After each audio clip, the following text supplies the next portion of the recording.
আজকে আমি আলোচনা করব কাকুরগাছি মা মনসার সম্বন্ধে। মায়ের কথা যতই বলবো ততই কম হবে। অনেকেই মায়ের সম্বন্ধে জানেন, আবার অনেকেই এই মায়ের সম্বন্ধে জানেন না।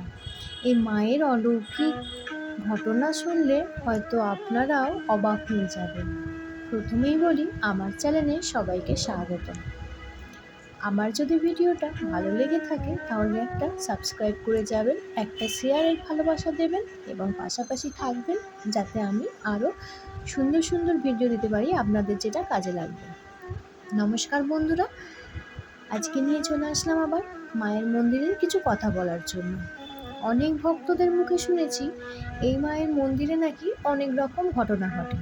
আবার অনেক ভক্তদের মুখে শুনেছি মা নাকি সবার ইচ্ছা পূরণ করে দেয়। চলুন আজকে এই নিয়ে কিছু কথা বলি। প্রথমেই বলি, কাকুরগাছি মায়ের কাছে যেতে গেলে আপনারা কোনো রকম কোনো ডোনেশন বা কিছু লাগে না। মায়ের কাছে যাবেন, সম্পূর্ণ নিজের খরচায় চলে যাবেন। ওখানে গিয়ে কোনো ভক্ত বা যে কেউ আপনাকে যদি বলে যে কোনো রকম পয়সা নিয়ে এই মন্দিরে নিয়ে যাব কি কিছু, সেটা আপনারা দেবেন না, কারণ ওখানে ওই সব কোনো কাজ হয় না। আপনার যেমন সামর্থ্য তেমন অনুযায়ী মাকে পুজো দেবেন, মা তাতেই সন্তুষ্ট হবে। প্রথমে যখন আপনারা কাকুরগাছি যাবেন, কাকুরগাছি যাওয়ার আগে কাঠগোলায় নামবেন। হাওড়া থেকে যাবেন, হাওড়া থেকে গেলে কাঠগোলায় নামবেন। সেখানে গিয়ে টোটো বা অটো ধরে যেতে পারেন। মনসা মন্দির বলবেন, আপনাদের সম্পূর্ণ ওখানে গাইডলাইন্স করে নিয়ে চলে যাবেন। ওখানে গিয়ে মায়ের জন্য পুজো দেওয়ার জন্য পাশে অনেক ছোট ছোট দোকান থাকে, আপনারা ওখান থেকেও জিনিস কিনে নিয়ে মায়ের মন্দিরে যেতে পারেন। অথবা আপনারা যদি প্রথম যান, ঘর থেকেও নিজেদের পছন্দ মতো জিনিস মায়ের জন্য নিয়ে যেতে পারেন। এবার বলি সেবিকা মায়ের কথা। অনেকেই বলে নাকি এই মা কি পয়সা নিয়ে কিছু মানুষকে দেখে, বা এই মায়ের সাথে কথা বলতে গেলে কি পয়সা দিতে হয়? কোনো রকম পয়সা লাগে না।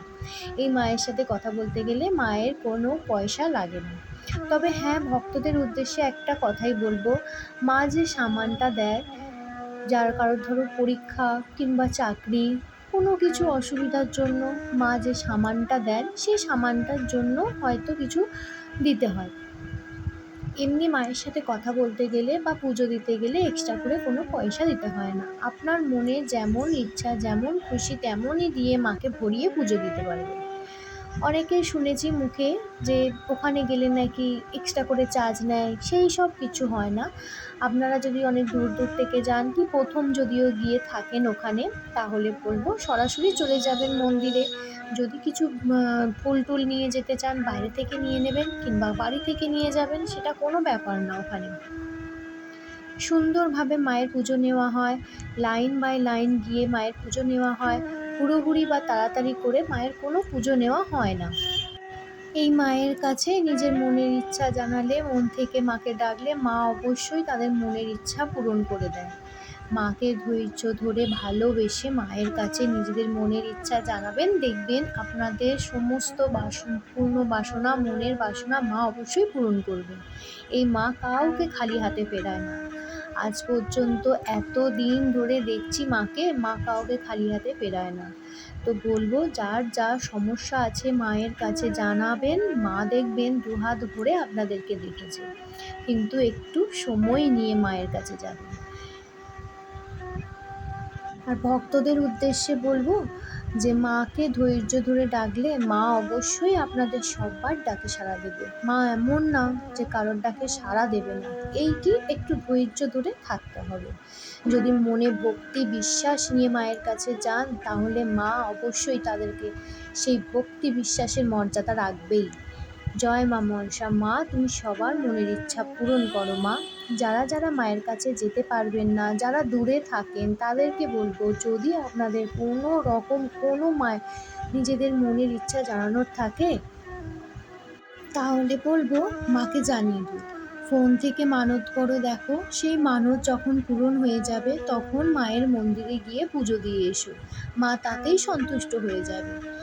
তোমরা যারা মায়ের কাছে যেতে পারছো না, এটা করে দেখো, মা অবশ্যই তোমাদের ডাকে সাড়া দেবে। শুধু মাকে মন থেকে ভক্তি ভরে ডাকতে হবে, কোনো রকম মনের মধ্যে সংশয় নিয়ে মাকে ডাকবে না। মাকে ভক্তি ভরে ডেকে দেখো, মা তোমাদের মনের ইচ্ছা অবশ্যই পূরণ করবে। আজকের ভিডিওটা এইখানেই শেষ করলাম। নেক্সট ভিডিও নিয়ে আবার চলে আসবো। তোমাদের যদি কোনো রকম কোনো কিছু জানার থাকে, এই ভিডিওর মাধ্যমে আমাকে প্রশ্ন করতে পারো। আমি অবশ্যই তোমাদের প্রশ্নের উত্তর দেওয়ার চেষ্টা করব। জয় মা মনসা, মা সবার মনের ইচ্ছা পূরণ করো মা। কমেন্টে সবাই জয় মা মনসা বলে যেও।